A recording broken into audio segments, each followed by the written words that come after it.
Hi అండి, నమస్తే. Welcome back to our channel. ఈ రోజు అయితే నేను సాటర్డే రోజునైతే పెసరపప్పు చారు కొబ్బరి పచ్చడి అయితే చేశానండి. ఇంకా చాలా సింపుల్గా చేసుకోవచ్చు దీన్ని. మనం ఈ పెసరపప్పు చారుకి పెసరపప్పు ఎంత ఎర్రగా వేయించుకుంటే అంత టేస్టీగా అయితే ఉంటుంది. ఎప్పుడు నార్మల్గా కందిపప్పుతో పెట్టుకుంటూ ఉంటాం కదండి, కానీ ఇలా అయితే ట్రై చేయండి. ఇంక ఇందులో మన చింతపండు రసం కానీ ఏమీ అవసరం లేదు, చాలా టేస్టీగా ఉంటుంది. ఇలా వేయించుకున్న తర్వాత ఒక 2 టైమ్స్ శుభ్రంగా కడిగిన తర్వాత మరలా ఫ్రెష్ వాటర్ వేసుకుని స్టవ్ మీద పెట్టేసుకుని ఒక 4-5 పచ్చిమిర్చి కట్ చేసుకుని వేసుకోవాలి. అలాగే కొంచెం ఆయిల్ వేసుకోవాలి. ఈ పెసరపప్పు చారుకి మరి మెత్తగా అయితే ఉడకనివ్వకండి, ఎందుకంటే కొంచెం జిగురు వస్తుంది పెసరపప్పు అన్నది. ఈ లోపు మనం కొబ్బరి పచ్చడి అయితే రెడీ చేసుకుందాము. దీనికి నేను ఒక కొబ్బరికాయని తీసుకున్నాను. ఇలాగ చిన్నగా కట్ చేసుకున్న తర్వాత ఇంకా చాకుతో చాలా ఈజీగా అయితే తీసుకోవచ్చండి, ఇలా సెపరేట్ చేసుకోవచ్చు. ఎక్కువగా కొబ్బరి పచ్చడి అయితే నేను మామిడికాయ కొబ్బరి పచ్చడి చేస్తాను. ఇది లేనప్పుడు ఎండుమిర్చితో చేస్తానండి. ఇది పచ్చిమిర్చితో కాకుండా ఎండుమిర్చితో అయితే చేస్తాను. ఇలా చాక్ సహాయంతో సింపుల్గా అయితే తీసేసుకోవచ్చు. ఇంకా ఇలానే అన్నిటినీ తీసేసుకొని వీటిని మరలా చిన్నగా కట్ చేసుకొని కడిగిన తర్వాత మిక్సీ పట్టుకోవాలి, వాటర్ లేకుండా చూసుకొని.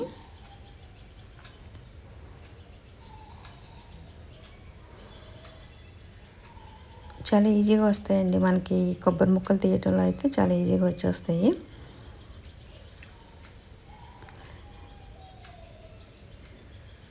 ఇలా అన్నిటిని కూడా తీసేసుకొని కట్ చేసుకున్నాను. ఇంకా ఈలోపు మనకి పప్పు ఎంతవరకు ఉడికిందో ఒకసారి చూసేసుకుందాం. చూసారుగా, ఇంకా పప్పు అయితే ఉడకాలి. ఇంకా అలాగే పక్కన అయితే నేను రైస్ పెట్టుకున్నానండి. రైస్ అయితే ఇప్పుడు వారుస్తున్నాను. అప్పట్లో అయితే నేను ఎలక్ట్రికల్ కుక్కర్ ఎక్కువ యూజ్ చేస్తానండి, కానీ అది ఎక్కువ యూజ్ చేయకూడదు అంటున్నారు కదా. అలాగే ప్రెషర్ కుక్కర్ కూడా ఎక్కువ యూజ్ చేయకూడదు అంటున్నారు. ఇంకా మనకి కొంచెం వీలున్నప్పుడైతే ఇలా వండుకుంటే మంచిదని చెప్పి ఇలా అయితే వండుతున్నాను. ఇంకా టైం లేకపోతే 1-2 సార్లు అయితే మన ఎలక్ట్రికల్ కుక్కర్ యూజ్ చేసుకోవచ్చు. ఇంకా ఖాళీ ఉంటే మాత్రం ఇలాగే వండుకోవాలంటున్నారు కదా. ఇంకా ఉడికిన తర్వాత ఇలా ప్లేట్ సహాయంతో అయితే నెమ్మదిగా వార్చాలండి, కానీ జాగ్రత్తగా మనం పట్టుకోవాలండి, ఎందుకంటే గెంజి పైనుంచి వచ్చేస్తుంది. ఒక గ్లాస్ పెట్టుకుని ఇలా అయితే వార్చాను. అప్పట్లో మనకి జల్లి మూకుడు అని వచ్చాయి కదండి, అవి ఉంటే ఓకే, అవి లేకపోతే ఇంక ప్లేట్ తోటి అయితే ఇలా వార్చుకోవాలి. ఇంకా పప్పు కూడా కొంచెం ఉడికింది. నేను ఎప్పుడు ప్రెషర్ కుక్కర్ కన్నా ఎక్కువ ఎలక్ట్రికల్ కుక్కర్ అయితే యూజ్ చేసేస్తాను, మార్నింగ్ నైట్ కూడాని. ఇంకా ఇప్పుడైతే కొంచెం తగ్గించేసానండి. ఎప్పుడో అవసరం అయితే అర్జెంటుగా కావాలనుకుంటే పెడుతున్నాను, ఎక్కువైతే ఇలానే వారుస్తున్నాను. ఇంకా పప్పు ఉడికిన తర్వాత ఒక 4-5 టమాటాలు అయితే వేసుకున్నానండి. ఇంక ఇందులో పులుపు అయితే వేయం కదా, టమాటాలు వేసుకున్న తర్వాత పసుపు కారం కూడా వేసుకున్నాను. ఇలా వాచినన్నం కూడా చాలా బాగుంటుందండి, మనకి పొడి పొడిలాడుతూ ఉంటుంది. అలాగే గంజి కూడా మనకి చాలా ఉపయోగం అండి. పిల్లలకి మార్నింగ్ అది అందులో కొంచెం నిమ్మకాయ పిండి సాల్ట్ కలిపిస్తే చాలా ఇష్టంగా తాగుతున్నారు. ఇంకా బలం కూడా అంట ఆ గంజి కూడాని. నేను ఇంకా అలా ఇస్తున్నాను. చూసారుగా, బాదము అలాగే ఇది చియా సీడ్స్ అండి, నైట్ సోక్ చేసేసాను. ఇలా వాటర్లో అయితే నానబెట్టుకుని, ఇవి కూడా హెల్తీ అంట. ఇంకా మార్నింగే మనం లెమన్ హనీ కలుపుకొని తాగొచ్చు, లేకపోతే నార్మల్గా కూడా తాగొచ్చు ఈ చియా సీడ్స్ అయితే. ఇంకా కట్ చేసుకున్న ముక్కలను కడిగిన తర్వాత మిక్సీ గిన్నెలో వేసుకుని మిక్సీ అయితే పట్టేసుకున్నాను. వాటర్ వేయకుండా ముందు మిక్సీ పట్టేసుకోవాలి. ఇలా మిక్సీ పట్టుకున్న తర్వాత ఇది అయితే పక్కన పెట్టేసుకోండి. చూసారుగా, మనం కొంచెం వాటర్ అయితే వేసామా ఇంక అసలు ముక్క అయితే ఇంకా నలగదండి, వాటర్ వేయకుండానే పట్టుకోవాలి. ఈలోపు స్టవ్ ఆన్ చేసుకుని ఒక కడాయి పెట్టుకుని ఆయిల్ వేసుకున్న తర్వాత వెల్లుల్లి అయితే వేసుకున్నాను. ముందుగా వెల్లుల్లి జీలకర్ర అయితే కొబ్బరి పచ్చడికి చాలా టేస్ట్ అండి. జీలకర్ర కొంచెం ఎక్కువగానే వేస్తాను నేను కొబ్బరి పచ్చడిలో. ఇలా 2 వేసుకుని వేయించేసుకోవాలి. ఇప్పుడు ఇందులో ఎండుమిర్చి అయితే వేసుకోవాలి. కారం చూసుకుని వేసుకోవాలి, కానీ మనకు కరెక్ట్గా కారం అంటే తెలియదు కదా, అందుకే నేను కొంచెం ఎగస్ట్రానే వేస్తాను.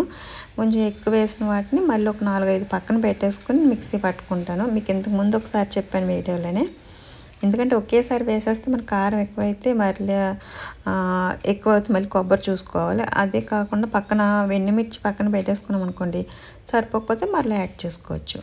నేను ఇలా 4-5 పక్కన పెట్టేసుకుని మిగతా అన్నిటిని కూడా ఇలా కొబ్బరి పొడులు అయితే వేసేసుకున్నాను. ఇలా జీలకర్ర, వెల్లుల్లి, ఎండుమిర్చి వేసుకున్న తర్వాత ముందుగా అయితే నేను చింతపండుని అయితే నానబెట్టుకున్నానండి కొంచెం. చూసారు, ఒక 5 ఎండుమిర్చి పక్కన పెట్టుకున్నాను. ఇంకా చింతపండు నానబెట్టుకున్న చింతపండు కూడా వేసేసుకోవాలి. చూసుకొని వేసుకోండి ఎంత కావాలంత. అలాగే సాల్ట్ ఇలా వేసుకున్న తర్వాత మిక్సీ పట్టుకొని చూసుకోండి. అది ఇప్పుడు మీరు కారం సాల్ట్ చూసుకోవాలి. ఇలా ఒకసారి పెట్టేసుకున్న తర్వాత నాకైతే కారం సరిపోలేదు, అలాగే సాల్ట్ కూడా సరిపోలేదండి. మరలా ఒక 2 ఎండుమిర్చి వేసుకున్నాను, కొంచెం సాల్ట్ వేసుకుని మరలా మిక్సీ పట్టేసుకున్నాను. చూసారుగా, ఇంక ఇలా అయితే సరిపోతుంది. మరీ పలచగైనా బాగోదండి. ఇంకా పప్పు కూడా ఉడికిపోయింది. టమాటా వేసిన తర్వాత పప్పు కూడా ఉడికిపోయింది. ఇంకా కొబ్బరి పచ్చడికి అయితే తాలింపు అయితే పెట్టేసుకుందాం. ఇప్పుడు అదే కడాయిలో కొంచెం ఆయిల్, 1 స్పూన్ ఆయిల్ వేసుకుని ముందుగా ఆవాలు వేసుకోవాలి. ఆవాలు చిటపటలాడిన తర్వాత మినపప్పు అయితే వేసుకోవాలండి. చిన్న స్పూన్తో ఒక 2 స్పూన్స్ అయితే మినపప్పు వేసాను. ఈ మినపప్పు కూడా వేగిన తర్వాత ఇంకా ఎండుమిర్చి అయితే వేయట్లేదండి. ముందుగా మనం పక్కన పెట్టుకున్నాం కదా వేయించినవి, కొంచెం కారం ఎక్కువ అవుతుందని చెప్పి పక్కన పెట్టాను కదా, అవైతే లాస్ట్లో వేసేస్తాను. ఇంకా ఇందులో ఇప్పుడు కరివేపాకు అయితే వేస్తున్నాను. అది ఇంకా మీ దగ్గర ఎండుమిర్చి లేదు అనుకుంటే ఇప్పుడు ఎండుమిర్చి అయితే వేసుకొని తర్వాత కరివేపాకు అయితే వేసుకోవాలి. నా దగ్గర వేయించిన ఎండుమిర్చి ఉన్నాయి కాబట్టి కరివేపాకు అయితే వేస్తాను. ఇలా వేగిన తర్వాత ఇప్పుడు ఆ ఎండుమిర్చిని కూడా వేసేసి ఒకసారి కలిపేసుకోవాలి. ఇలా ఈ పోపుని ఇప్పుడు కొబ్బరి పచ్చడిలో వేసేసుకోవడమే. చూసారుగా, కొబ్బరి పచ్చడి అయితే రెడీ అయిపోయింది. ఇంకా పెసరపప్పు చారు కొబ్బరి పచ్చడి కాంబినేషన్ అయితే సూపర్గా ఉంటుంది కదండి. పెసరపప్పు అనే కాదు, ఇంకా మామూలుగా కందిపప్పుతో పెట్టుకున్న అయినా సరే, సాంబారు కొబ్బరి పచ్చడి అలాగా రెండింటికి కాంబినేషన్ అయితే సూపర్గా ఉంటుంది. ఇది చల్లారిన తర్వాత కొంచెం కలపెట్టేసుకుని ఇలా కొంచెం మెత్తగా మెదిగిన తర్వాత వాటర్ వేసేసుకోవటమేనండి. ఇంకా చింతపండు రసం కానీ ఏం అవసరం లేదు. టమాటాతో సరిపోద్ది మనకి. ఇంకా పులుపు అన్నది సరిపోలేదు అనుకుంటే మీరు చల్లారిన ఈ టైంలోనే నిమ్మకాయ అయితే పిండుకోండి. ఇంకా వాటర్ వేసిన తర్వాత నిమ్మకాయ పిండుకోవాలి, వేడి మీద కాకుండా.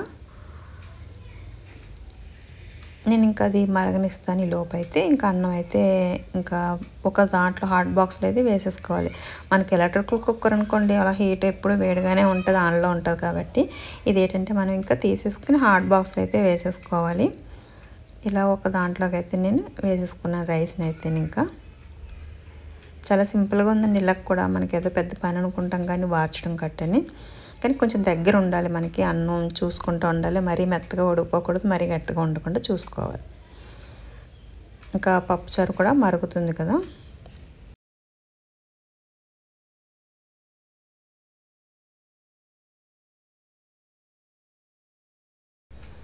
ఇలా కొంచెం మరుగుతున్నప్పుడు ఇంకా సాల్ట్ అయితే వేసుకున్నాను, కొంచెం కొత్తిమీర కూడా వేసేసుకున్నాను. ఇంకా మరిగిన తర్వాత స్టవ్ ఆఫ్ చేసుకుని దీనికి కూడా తాలింపు పెట్టేసుకోవడమే. ఇంకా వెల్లుల్లి, ఆవాలు, ఎండుమిర్చి, కరివేపాకు ఇవన్నీ వేసుకుని ఇప్పుడు ఇందులో పప్పుచారులో వేసుకుని కన్నా పప్పుచారుని తీసుకొచ్చి తాలింపులు వేసుకుంటే గొంగుమలాడుతుందండి పప్పుచారు అయితేని. కొంచెం స్టవ్ అంతా స్ప్రెడ్ అయిపోద్ది కానీ ఆయిల్, కానీ ఇదే కరెక్ట్ అయితే. ఇంకా నేనైతే ఇలా వేసుకుని మరలా దాంట్లో తిరగబోసేసుకున్నానండి. ఇంకా పెసరపప్పుచారు కూడా రెడీ అయిపోయింది.